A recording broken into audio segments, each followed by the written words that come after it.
Go through that all day, engine running or not. We call this variable speed. Variable speed.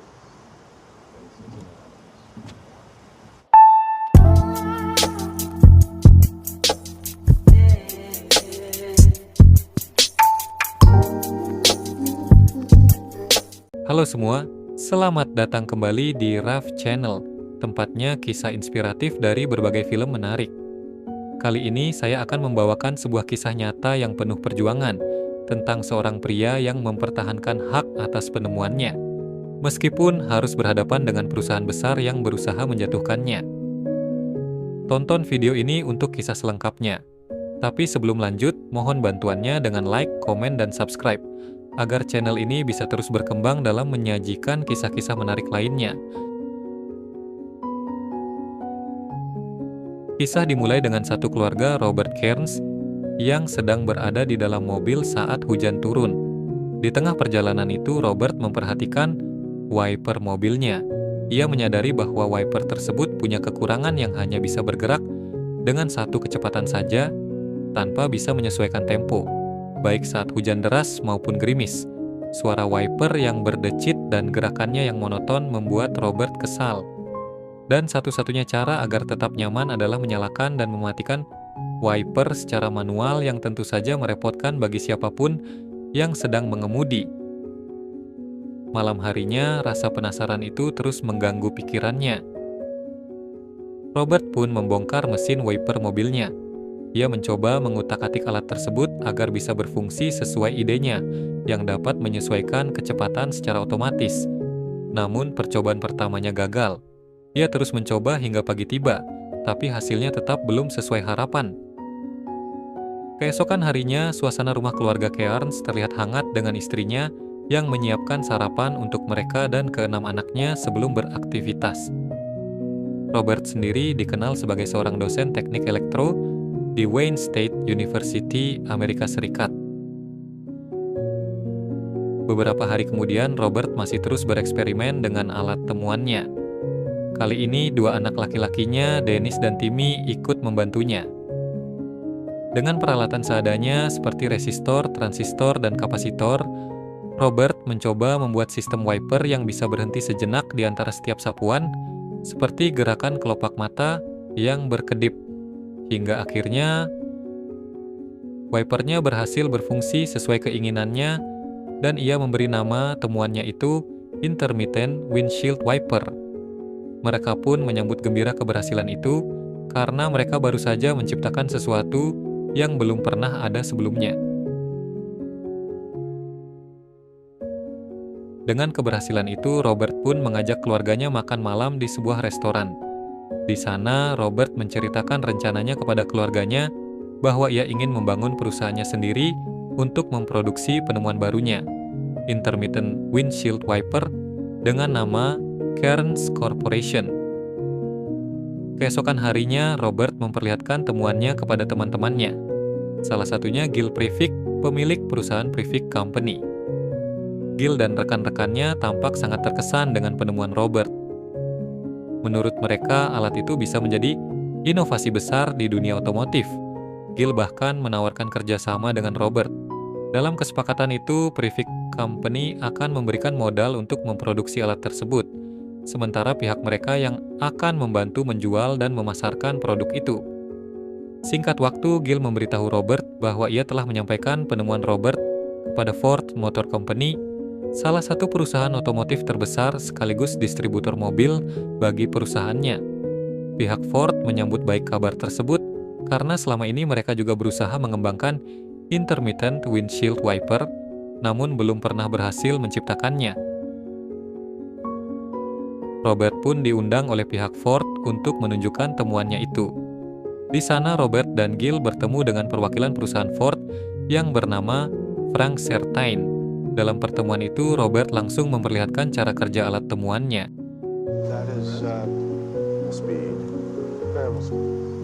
Yang membuat pihak Ford tampak kagum dengan inovasi yang ia ciptakan. Keesokan harinya, saat hujan, Robert bersama keluarganya pergi dengan mobil untuk mencoba alat yang ia ciptakan dan memastikan Apakah wiper tersebut berfungsi dengan baik?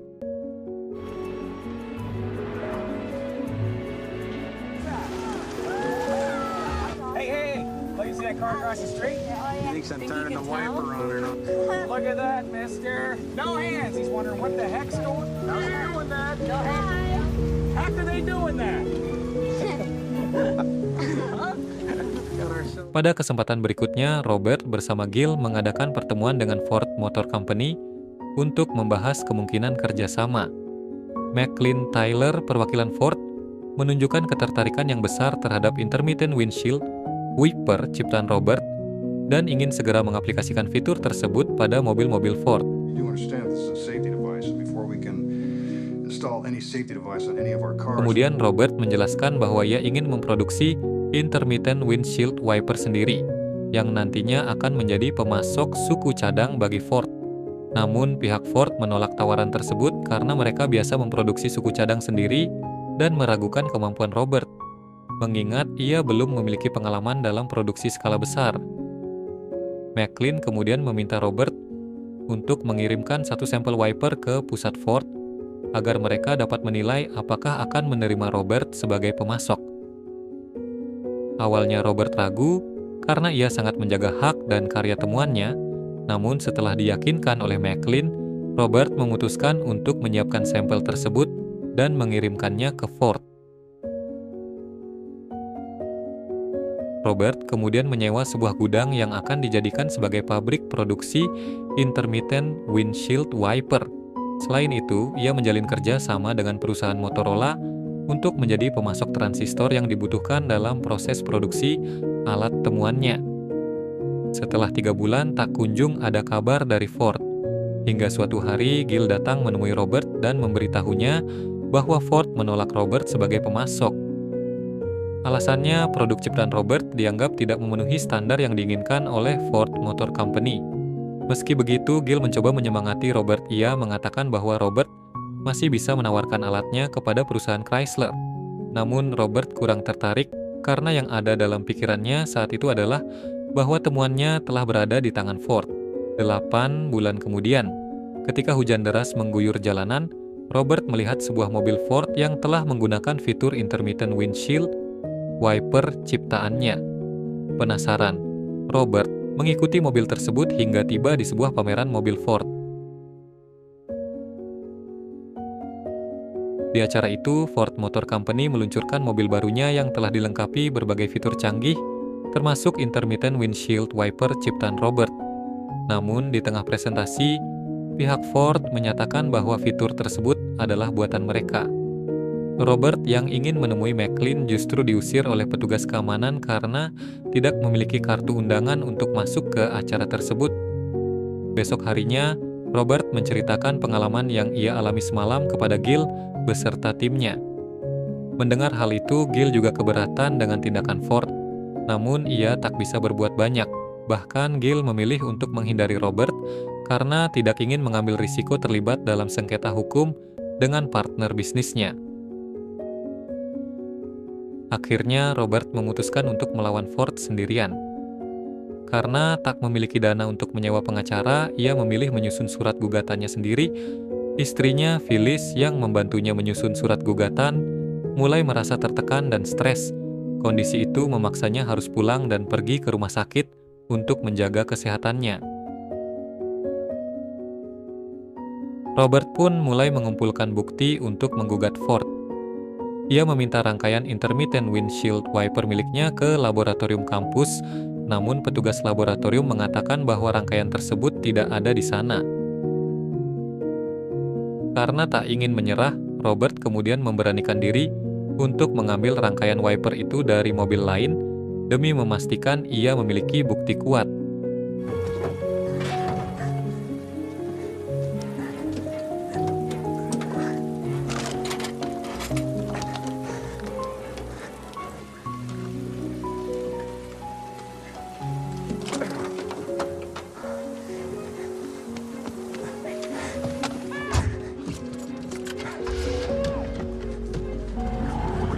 Pada malam berikutnya, Robert yang tengah mengalami stres karena kasusnya pergi keluar tanpa tujuan di tengah hujan deras. Keesokan paginya, ia ditemukan oleh polisi saat sedang berada di dalam bis.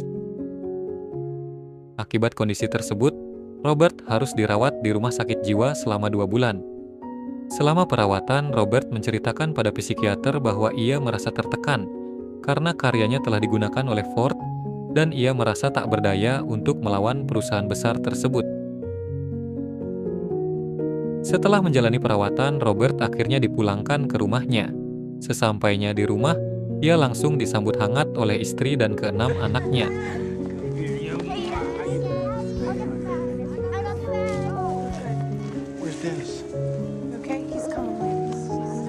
Robert yang kini tidak memiliki pekerjaan harus mengurus bantuan sosial untuk menafkahi keluarganya. Namun pikirannya tak lepas dari karya temuannya yang telah digunakan Ford. Ia kemudian memutuskan untuk kembali mengajukan gugatan, kali ini dengan bantuan seorang pengacara yang bersedia membantunya menyelesaikan kasus tersebut. Setelah itu, Robert ditemani istrinya menemui pengacara untuk membahas gugatan yang ingin ia ajukan. Pengacara tersebut mengucapkan terima kasih atas kepercayaan Robert, menggunakan jasanya lalu menyarankan agar Robert melibatkan Previc Company dalam kasus ini karena hak paten dari produk intermittent windshield wiper tercatat atas nama Previc Company. Maka dari itu, Robert langsung menemui Gil untuk membicarakan hal ini. Gil setuju untuk memberikan kuasa penuh atas hak paten intermittent windshield wiper kepada Robert dengan syarat Previc Company tidak ikut dibawa dalam gugatan dan Gil menolak menjadi saksi dalam kasus tersebut. Robert pun menyetujui syarat tersebut. Beberapa waktu kemudian, pengacara Robert menyampaikan bahwa pihak Ford menawarkan kesepakatan damai dan bersedia memberikan kompensasi sebesar $250.000 atau $450.000 jika Robert mau melakukan negosiasi lebih lanjut. Namun, Robert menolak tawaran tersebut karena dalam kesepakatan damai, itu Ford tidak mau mengakui bahwa intermittent windshield wiper adalah ciptaannya. Penolakan Robert membuat istrinya serta pengacara kecewa mengingat nominal kompensasi yang ditawarkan saat itu sangat besar. Di rumah sempat terjadi ketegangan antara Robert dan istrinya, karena istrinya ingin Robert menerima tawaran damai yang dianggap cukup besar karena mengingat stres yang ia alami dalam menghadapi kasus tersebut. Namun, Robert tetap bersikeras untuk melanjutkan gugatan itu. Singkatnya, pada malam harinya, Robert yang baru pulang dibuat kaget melihat suasana rumahnya yang terlihat sepi. Sang istri kemudian memberitahunya bahwa anak-anak mereka telah dibawa ke rumah kakaknya. Istrinya juga menjelaskan bahwa ia sudah terlalu stres menghadapi kasus ini hingga tujuan hidupnya menjadi tidak menentu dan akhirnya memutuskan untuk meninggalkan Robert. Tak hanya itu, pengacara Robert pun memutuskan berhenti membantu gugatan terhadap Ford, meninggalkan Robert menghadapi kasus ini sendirian. 4 tahun kemudian, Robert Cairns yang kini tinggal sendiri, suatu pagi membaca koran yang memuat aturan baru yang memungkinkan perselisihan hak paten produk bisa dibawa ke meja pengadilan. Ia pun menemui anaknya, Dennis, yang sudah dewasa dan memintanya untuk membantu menangani kasus tersebut. Namun Dennis menolak untuk terlibat, merasa lelah dengan perjuangan panjang ayahnya.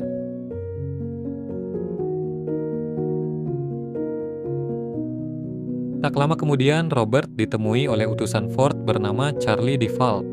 Charlie menawarkan agar Robert menghentikan gugatannya dan menyampaikan tawaran kompensasi sebesar $1 juta. Namun, pihak Ford tetap menolak mengakui bahwa intermittent windshield wiper adalah karya Robert dengan alasan Ford Motor Company malu jika terbukti perusahaan besar telah menggunakan karya orang lain.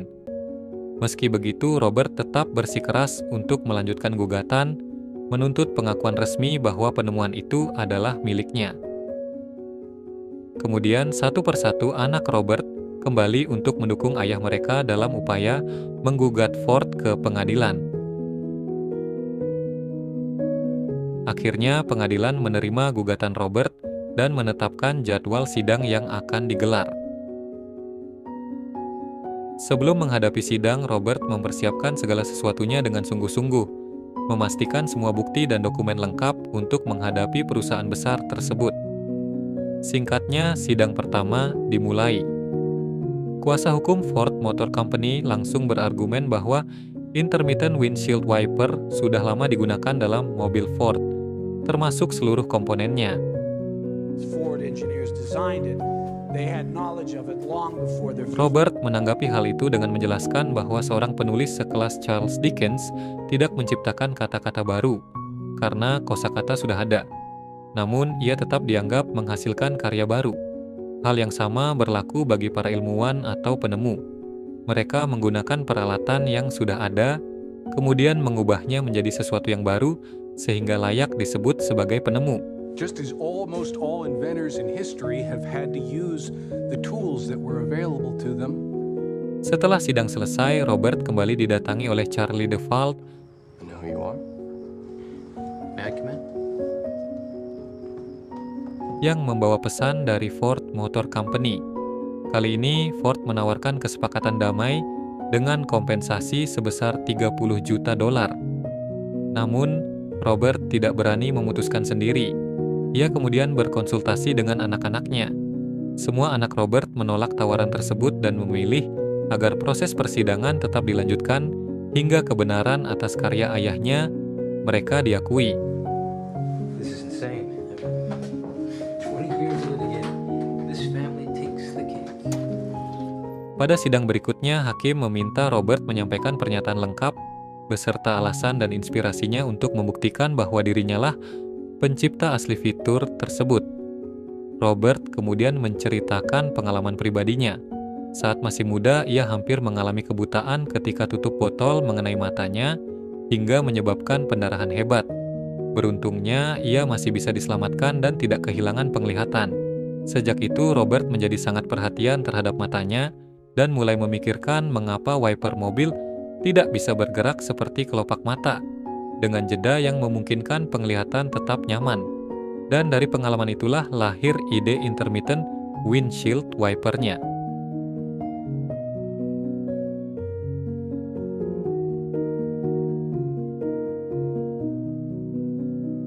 Robert juga menekankan bahwa Ford Motor Company merupakan perusahaan besar, namun dengan menggunakan kekuatan dan uangnya, mereka menjadi bertindak semaunya sendiri.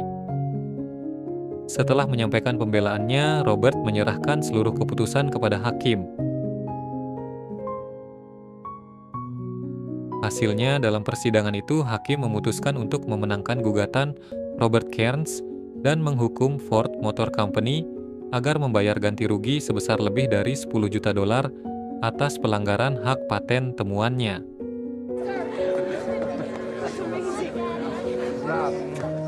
Congratulations. You earned it. I'm really happy for you. Kisah ini kita bisa belajar bahwa perjuangan dan kejujuran akan selalu menemukan jalannya sendiri, meski harus berhadapan dengan kekuasaan dan uang sebesar apapun. Apa yang dilakukan Robert Cairns mengajarkan kita bahwa prinsip dan keyakinan jauh lebih berharga daripada sekadar materi, karena pengakuan atas hasil jerih payah sendiri adalah bentuk kemenangan yang sesungguhnya. Semoga penonton terhibur dengan video ini. Jangan lupa untuk bantuannya dengan like, komen, dan subscribe agar channel ini bisa terus berkembang dalam menyajikan kisah-kisah menarik lainnya.